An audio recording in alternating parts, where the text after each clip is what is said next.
Hello friends, welcome to my YouTube channel. यार last class में हम लोग काइनेटिक थ्योरी ऑफ गैसेस को पूरा कंप्लीट कर लिए थे और आज के इस लेक्चर में हम लोग कैलोरीमेट्री पढ़ने वाले हैं। आज ट्राई करेंगे हम लोग कि कैलोरीमेट्री का जितना भी थ्योरेटिकल पार्ट है उसको कंप्लीट कर लें, क्योंकि ये एक थ्योरेटिकल चैप्टर है। ठीक है। और आने वाले वीडियोस में हम लोग थर्मल एक्सपेंशन, थर्मोडायनेमिक्स और भी बहुत कुछ करने वाले हैं। तो आगे और अपडेट्स के लिए हमारे चैनल को सब्सक्राइब कर लीजिए और बेल आइकन को दबा दीजिए ताकि कोई भी अपडेट आप लोग को टाइमली मिलता रहे। ठीक है, तो आज का चैप्टर स्टार्ट करते हैं। कैलोरीमेट्री। कैलोरीमेट्री एक बहुत ही सिंपल सा टॉपिक है और बहुत ज़्यादा स्कोरिंग है। कोई भी एग्ज़ाम के पॉइंट ऑफ व्यू से देखा जाए तो ये हर बार हर एग्ज़ाम में आता है, चाहे वो एएमयू का हो, चाहे वो जेएमआई का हो, चाहे वो बीएचयू का हो, चाहे जेईई मेन हो, नीट हो, कोई भी एग्ज़ाम हो, हर एग्ज़ाम में इससे क्वेश्चंस आते ही आते हैं और ये एक बहुत इजी किल टॉपिक है। ठीक है, तो आज हम स्टार्ट करते हैं इस चैप्टर को, कैलोरीमेट्री को। कैलोरीमेट्री सबसे पहले तो दो टर्म से मिलकर बना है, कैलोरीमेट्री। कैलोरी मतलब something related to energy and metry मतलब कि मेज़र। मतलब हम इस पूरे चैप्टर में एनर्जी को मेज़र करने का क्या क्या तरीका है, कैसे कैसे एनर्जी चेंज होगा, इसके बारे में पढ़ेंगे। ठीक है, तो चैप्टर को स्टार्ट करते हैं। सबसे पहले principle of calorimetry. Principle of calorimetry कहता क्या है? ये सिंपल सा एनर्जी कंजर्वेशन पे बेस्ड एक थ्योरी है कि एनर्जी को हम लोग ना ही क्रिएट कर सकते ना ही डिस्ट्रॉय कर सकते, बस ये वन फॉर्म से अनदर फॉर्म में चेंज हो सकता है। जैसे कि एक बॉडी है, ठीक है, और एक दूसरा बॉडी है, इससे जितना एनर्जी निकला वो लॉस नहीं होगा, वो पूरा का पूरा एनर्जी ये वाला बॉडी गेन कर लेगा। उसके कारण इसमें कितना टेम्परेचर राइज हुआ, इसका कितना टेम्परेचर घटा, यही सब हम लोग कैलोरीमेट्री में पढ़ते हैं। मतलब कि प्रिंसिपल ऑफ कैलोरीमेट्री क्या है? Energy can neither be created nor be destroyed. मतलब सिंपल सा एक एनर्जी कंजर्वेशन का थ्योरी है। ठीक है, इसमें कुछ कुछ इंपॉर्टेंट टर्म्स आते हैं, उसको अब हम लोग देख लेते हैं। सबसे पहला टर्म है specific heat capacity. Specific heat capacity क्या होता है? Heat required to raise the temperature of 1 gram mass by 1 kelvin. मतलब कि अगर हम 1 ग्राम मास लेते हैं और उसको हमको टेम्परेचर 1 डिग्री से बढ़ाना है या फिर 1 केल्विन से बढ़ाना है, तो कितना हीट देना पड़ेगा, उसी को कहते हैं हम लोग स्पेसिफिक हीट कैपेसिटी।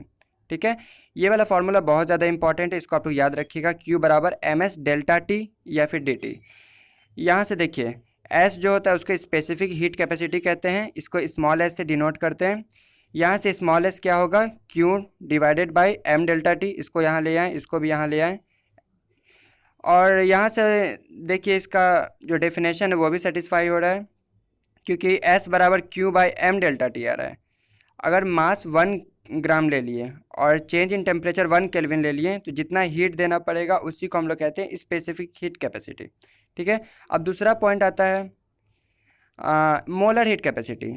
अब हम बहुत सारा जब मोल आ जाएगा पार्टिकल का, तब हम ग्राम में तो बात नहीं करेंगे क्योंकि बहुत ज़्यादा मास रहेगा उसका, इसलिए उसके लिए एक नया टर्म निकाले हम लोग, वो है molar heat capacity. Molar heat capacity क्या कहता है कि heat required to raise the temperature of 1 mole substance by 1 kelvin. मतलब कि 1 मोल सब्सटेंस का टेम्परेचर 1 डिग्री से बढ़ाना है या फिर 1 केल्विन से बढ़ाना है तो कितना हीट हम लोग को सप्लाई करना पड़ेगा। ठीक है, इसका ये फार्मूला आता है Q बराबर NC डेल्टा T। बहुत ज़्यादा इंपॉर्टेंट है, इसको याद रखिएगा। बस इस पर सिर्फ थियोरेटिकल क्वेश्चन और सिंपल ऐसे ऐसे फार्मूले पे बेस्ड न्यूमेरिकल आते हैं। ठीक है, अब दूसरा टर्म तो ये, तीसरा टर्म इसमें आता है कि हीट कैपेसिटी। हीट कैपेसिटी थोड़ा सा प्रॉब्लम देता है स्टूडेंट को, क्योंकि उसको अच्छे से वो समझ नहीं पाते हैं। हीट कैपेसिटी सिंपल सा कहता है कि अब हमारे पास कोई भी बड़ा सा सब्सटेंस है, कोई भी, उसका मास कितना भी हमको नहीं मतलब है, अब कोई भी सब्सटेंस को ले लिए, अगर उसका टेम्परेचर हमको 1 डिग्री से बढ़ाना है या फिर 1 केल्विन से बढ़ाना है टेम्परेचर, तब कितना हीट देना पड़ेगा, उसको कहते हैं हीट कैपेसिटी।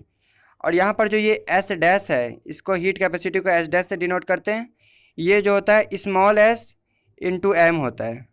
मतलब कि जो स्पेसिफिक हीट कैपेसिटी हम लोग पढ़े थे वो सेम यही है, पर उसमें 1 ग्राम के लिए निकालते हैं, यहाँ पर पूरा मास के लिए निकालते हैं। ठीक है, बस सिंपल सा टॉपिक है, इसको याद रखिएगा ये फार्मूला को। Q बराबर S डैश डेल्टा T। यहाँ पर S डैश जो होता है वो स्मॉल s इंटू M होता है। मतलब कि किसी भी सब्सटेंस का टेम्परेचर 1 डिग्री से राइज करना है तो हमको कितना हीट देना पड़ेगा, इसको कहते हैं हीट कैपेसिटी। और वहाँ पर था स्पेसिफिक हीट कैपेसिटी, दिखा देते हैं, ये था स्पेसिफिक हीट कैपेसिटी। यहाँ पर 1 ग्राम सब्सटेंस को हम लोग 1 डिग्री से बढ़ा रहे हैं या फिर 1 केल्विन से बढ़ा रहे हैं, वहाँ पर ग्राम नहीं देख रहे हैं, कितना भी मास हो चलेगा, बस उसका टेम्परेचर हमको 1 डिग्री से बढ़ा देना है, उसको कहते हैं हम लोग हीट कैपेसिटी, सिर्फ हीट कैपेसिटी या फिर बॉडी हीट कैपेसिटी। ठीक है, अब नेक्स्ट टर्म आता है लेटेंट हीट। ठीक है, अब हम लोग हमेशा इसमें देखें जितना भी स्पेसिफिक हीट कैपेसिटी या फिर मोलर हीट कैपेसिटी देखें, उसमें डेल्टा टी वाला टर्म आता है। ठीक है, अब अगर हमको आइस से वाटर बनाना है या फिर वाटर से वाटर वेपर बनाना है तो उसमें टेम्परेचर तो कांस्टेंट होता है, क्योंकि बॉइलिंग और मेल्टिंग एक इक्विलिब्रियम फेनोमेना है, वहाँ पर टेम्परेचर कांस्टेंट होता है। जैसे कि आइस वाटर का जब इक्विलिब्रियम आता है तो आइस वाटर में पिघल रहा है पर टेम्परेचर 0 डिग्री ही मेंटेन रहता है, तो वहाँ टेम्परेचर का तो कोई वेरिएशन है नहीं, तब फिर वहाँ पर हीट क्यों लग रहा है। ठीक है, सबसे पहले तो ये समझते हैं, उसके बाद लेटेंट हीट समझेंगे। तो जब आइस है उसमें बहुत सारा बॉन्ड होगा, ठीक है, उस बॉन्ड को ब्रेक करने में जो एनर्जी देना पड़ता है उसको कहते हैं लेटेंट हीट। ठीक है, वहाँ से लेटेंट हीट का टर्म आता है कि बॉन्ड को ब्रेक करने में जो एनर्जी देना पड़ेगा उसको कहते हैं लेटेंट हीट। ठीक है, अब इसका हम लोग पढ़ते हैं कि डेफिनेशन क्या है। Heat required to change the state of given substance, ये 1 ग्राम के लिए होता है। ठीक है, heat required to change the state of 1 gram substance, मतलब कि 1 ग्राम सब्सटेंस लिए उसका स्टेट चेंज करना है। हम लोग को यहाँ टेम्परेचर चेंज नहीं करना है, सिर्फ स्टेट चेंज करना है। मतलब कि सॉलिड है तो उसको मेल्ट करके लिक्विड बनाना है, लिक्विड है तो उसको वेपराइज करके वेपर बनाना है। तो वैसे में जो स्टेट चेंज का टर्म आता है उसको कहते हैं लेटेंट हीट।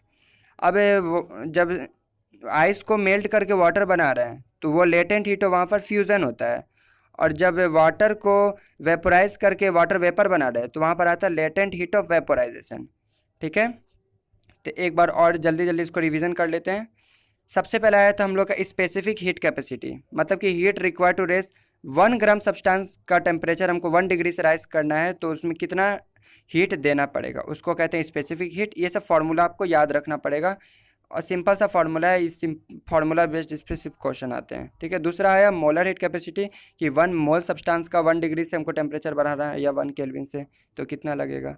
तीसरा आया था हीट कैपेसिटी कि मास नहीं, कितना भी सब्सटेंस रहे पर उसका टेम्परेचर 1 डिग्री से राइज करना है तो कितना हीट लगेगा।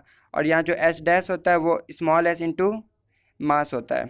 ठीक है, मतलब कि स्पेसिफिक हीट से ये रिलेटेड होता है, एच डैश बराबर स्मॉल एस इंटू एम। चौथा टर्म आया था लेटेंट हीट। लेटेंट हीट कब यूज़ करते हैं, जब टेम्परेचर हमको चेंज नहीं करना है, बस स्टेट चेंज करना है, मतलब कि सॉलिड को लिक्विड, लिक्विड को वेपर, तो वैसे के लिए हम लोग लेटेंट हीट का यूज़ करते हैं। ठीक है, नेक्स्ट कुछ टर्म जो आपको याद रखना पड़ेगा, वैसे ये क्वेश्चन में दे देते पर पता रहे तो ज़्यादा अच्छा है। Specific heat capacity of water जो होता है वो 4200 मतलब 4200 जूल पर केजी पर केल्विन होता है। ठीक है, और इसको अगर कैलोरी में लेते हैं तो 1 कैलोरी पर ग्राम पर केल्विन होता है। जब हम स्पेसिफिक हीट को जूल में निकालना चाहेंगे तो वो सीजीएस सिस्टम में नहीं, वो एसआई यूनिट में निकलता है। तो एसआई यूनिट में निकालने के लिए हमको हर एक टर्म एसआई में लेना पड़ेगा। 1 मिनट समझा देते हैं। यहाँ पर अगर हमको क्यू निकालना है जूल में तो मास को भी एसआई में लेना पड़ेगा, टेम्परेचर को भी एसआई में लेना पड़ेगा, एवरीथिंग एसआई में लेना पड़ेगा। ठीक है, और अगर हमको कैलोरी में निकालना है तो वो तो सीजीएस सिस्टम है। अब सीजीएस सिस्टम में हम लोग लेते हैं मास को ग्राम में लेते हैं। ठीक है, ये याद रखिएगा कि मास को ग्राम में लेना है।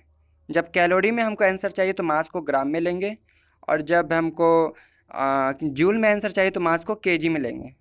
ठीक है, ये बस कुछ छोटा सा टर्म था, बता दिए, उसको याद रखना है। यहाँ specific heat capacity of water होता है 4200 जूल पर केजी पर केल्विन।